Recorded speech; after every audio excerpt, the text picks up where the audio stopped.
House of Kuru, Part 2, Chapter 23. The Wax Palace. Life in Varanavata. They rose early the next day as they had a lot of ground to cover. The journey, which at the start was filled with joyous chatter and amusing jokes, turned sour the next day, with each brother deep in thought of the kind of weapon capable of slaughtering them. The mood was somber and the tension was thick in the air. The Pandavas reached early in the morning and were welcomed by Purochana and the townspeople of Varanavata. Purochana was full of smiles as the other townsfolk bowed before the prince. Purochana introduced the Pandavas to 5 other men. Each of these men will be your attendant. They will cater to your every need, said Purochana, as the 5 other men bowed before the princes, and Yudhishthira gave a silent nod. Purochana then led the princes and their mother to the palace. The palace was exquisitely built with fine drapes of silken curtains hanging across each window, marble flooring, large pillars and columns holding the palace in place. As the Pandavas were admiring the palace, Yudhishthira noticed that the attendants given to them were following them like a dog on a leash. The whole palace had a strong scent of clarified butter, which the 5 brothers and Kunti immediately noticed but did not mention anything to Purochana. After a little small talk, Purochana introduced the princes on the timetables of what the events were. Dinner will be just before dusk, lighted with the best candles for the scion of the house of Kuru.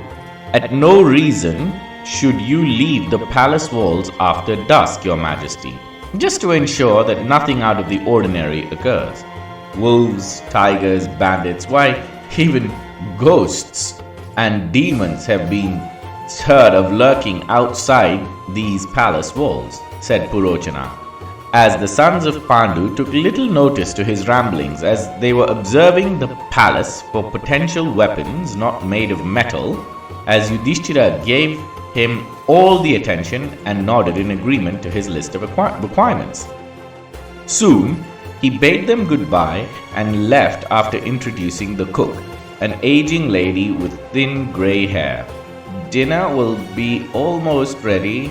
Please make yourselves comfortable in the dining room, said the cook, and the sons of Pandu noticed that dusk had commenced. They went into the dining hall, and the attendants waited outside the hall. Well, we are truly prisoners. The 5 attendants are our guards, that's for sure, said Yudhishthira, as the other brothers nodded in agreement. Soon a scrumptious meal was brought to the table, and Bhima's face lit up with happiness. He scrubbed both his hands together and grabbed one of the plates when Arjuna stopped him. What if this is poisoned? This can be a weapon not made of steel, asked Arjuna, when the smile on Bhima's face turned into a large frown. We must wait, Bhima, and see if we can get one of the attendants to eat this for us, said Yudhishthira. And much to the surprise of everybody else, Sahadeva began munching on the food. Bhima, Arjuna, Nakula, Kunti, and Yudhishthira had a look of terror on their eyes and thought that he was about to die. Nevertheless, Sahadeva continued his dinner. Are you not concerned about the poison, dear brother? Asked Yudhishthira. No, brother. See, it is unlikely that the firstborn son of Dhritarashtra will murder us through poison, and that too on the first day of arrival. It'll be very suspicious, wouldn't it? First, they send us away, and when the whole kingdom is thinking of leaving us, our death will cause a direct suspicion to befall them. No, brother, they will have surmised a different method, said the wise Sahadeva. Bhima did not need telling twice as he began munching on dinner. Well, he said through a half-full mouth, I've already been poisoned once, and Sahadeva makes a valid point. No need to entertain hunger, said Bhima. and soon the other brothers joined in on a scrumptious meal. That night, the brothers took turns guarding the room for anything that might be a potential weapon. Sahadeva thought a demonic entity or spectre would be the weapon, while Arjuna thought it might be a large wild animal, and Nakula thought it could be some form of black magic. But Bhima, on the other hand, slept soundly, snoring loudly. However, despite one brother keeping guard, aside from Bhima, no one else slept well that night as they kept pondering on the weapon. They woke early the next morning after a night of troubled sleep. Purochana was waiting just outside the dining hall. After breakfast, we'll go hunting. I hear it is a kingly sport, one which your father, Emperor Pandu, thoroughly enjoyed, said Purochana. To which all the brothers looked at Yudhishthira and he nodded slightly. Brothers, do not let Purochana suspect anything. Ensure you are as you always were before I told you of Uncle Vidura's warning. It is important that he does not raise any alarms. As Sahadeva said, it is unlikely Suyodhana will kill us this early, said Yudhishthira, and their spirits were lifted, and they all participated in the hunt with joy. That night, they came home well before dusk and had a delightful dinner. After dinner, the brothers and Kunti reached the bedchambers. Though there were separate rooms for each brother, the brothers decided to sleep together for added safety. Bhima noticed that all the brothers, though tired, were not sleeping. Nakula, Sahadeva, why are you not asleep? Asked Bhima. Just thinking, dear brother, on what that weapon would be, said Nakula. I can't get any sleep thinking that there is a weapon surrounding us, said Sahadeva. So you missed a whole night of sleep? Inquired Bhimasena. Not all of us are blessed with such sound sleep, Bhima, joked Arjuna, as Kunti nodded. A sudden fury filled the son of the wind god. All this because of this foolish king and his brat of a son. If I could just lay my hand on him, bellowed Bhimasena as he hurled his gargantuan fist across the wall, and to his surprise, and to the surprise of everyone, a large hole formed in the wall, and dry hemp, hay, cotton, drenched in ghee and butter, fell from in between the walls, which were made of wax. How odd! Why would anyone build a palace with wax, hemp, and hay? Asked a puzzled Yudhishthira. And at that moment, Sahadeva had a stroke of brilliant intellect. Because they planned to burn us alive. Brother, the weapon Uncle Vidura warned us is none other than fire, and burrowing underground we shall escape it, said Sahadeva, as Yudhishthira's face lit up. Excellent deductive work, Sahadeva. Yes, this is the perfect plan. With us inside of this palace, we will be trapped as it goes up in flames, said Yudhishthira. That is only if we allow them to burn us down. I will wage a war with that vile son of Dhritarashtra. The mongrel has no honor, burning an unsuspecting warrior as he sleeps. Such filth, bellowed Bhimasena. No, brother. This is far too dangerous. We are far from home, with no allies and no army, and Purochana is allied to Dhritarashtra. We need to plan this properly, said Yudhishthira, and everyone agreed in unison.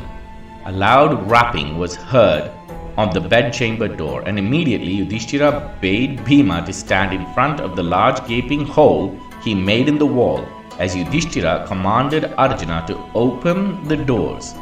A sunken-eyed Purochana, along with all his attendants, were waiting outside. Your Majesty, I heard a loud noise, and I was just wondering if everything is all right, said Purochana. Bhima snored rather loudly, that's all, said Arjuna, and Bhimasena nodded. We do not like disruptions in the middle of the night, said Bhima in a gruff voice, and Purochana, with the rest of his attendants, nodded in unison and bowed deeply and left. See, brothers, they are watching our every move. We must be on our guard, said Yudhishthira. And so it started, with the 5 brothers getting used to routine. The morning was filled with hunting, sporting, and frolicking in the woods. The afternoon were filled with dice games and entertainment, and dinner before dusk. Feels like the son of Dhritarashtra is fattening us up for a fire sacrifice, mumbled Bhimasena one evening. Every night the brothers kept guard one by one, and even the wisp of smoke or spark of flame was enough for everyone to become instantly alert. That night it was Bhima's turn, and he was in a particularly sour mood. He hated missing out on sleep or food. Keep a close watch on everything, Bhima, and wake me for even the slightest, said Yudhishthira. I will, brother, I will. You sleep, interjected Bhima. Time passed slowly that night, but just as Bhima and Yudhishthira were about to switch, under the cover of night, when Bhima noticed a rustle amongst the bushes, just outside the back of the palace, behind the garden. Not wanting to wake anyone else, Bhimasena told Yudhishthira, Dear brother, I am going to investigate something in the garden. Keep watch till I return, whispered Bhimasena, as Yudhishthira nodded and handed him a short sword. Bhima approached the bushes, and a loud voice spoke from behind a tree. I am here on Chief Minister Vidura's orders. I have brought a message from him. And Bhima pounced on him, grappling him down to the ground. The man did not put up a fight, which meant he was not a threat. Bhima then let him go. Well done. Had you resisted, I might have killed you, said Bhima. And the man nodded. Master Vidura hinted that you are most likely to be on guard, and instructed me that the only way to ensure safety is by not resisting, said the man. I need further proof, or else your neck will be torn off your body, said Bhima. I am a messenger sent by your uncle. He spoke to your brother in the tongue of the Mlecha and warned him of a weapon. I am here to help him with that. And Bhima's confidence in him began to grow until he finally said, Fine, let us go to Prince Yudhishthira. And he led him to the scion of the Kuru house. Who are you? Why have you come here? That too, at great risk to your life, asked Prince Yudhishthira. I am a tunneler, sent by your uncle. My name is Kanaka, said a tall, thin man who was escorted by Bhima. My brother and I are expert tunnelers, and we will build a large tunnel with a small group of men so that you can escape when the vile son of Dhritarashtra commands Purochana to set the palace alight, said the man. It's too risky. What if your men warn Purochana? Asked Bhimasena. Each of my men can be trusted with our lives. Vidura has only promised payment after tunneling is complete, and each of you have safely escaped, said Kanaka. We have to trust him, Bhima. We do not have much choice. We are truly trapped. The only confusion I see here is how to get a small group of men into the grounds without noticing, asked the scion of the Kuru house, Yudhishthira. Fear not, dear son of Pandu. The majority of my men will be tunneling from the other side of the palace. It will only be me and my brother who will tunnel from here, and we will disguise ourselves as cooks. No one will suspect anything, said Kanaka, and a wide smile appeared on Yudhishthira's face. Our uncle has really thought this through. What a godsend you are. Tell your men to commence from the other side, and my brothers and I will find a way to bring you in, said Yudhishthira. Wow, how interesting. So do they make it? Do they make it out alive? Asked King Janamejaya. All in good time, dear king. All in good time. I will promise you the rest of the story. Just pay attention, said the Rajaguru Vaishampayana.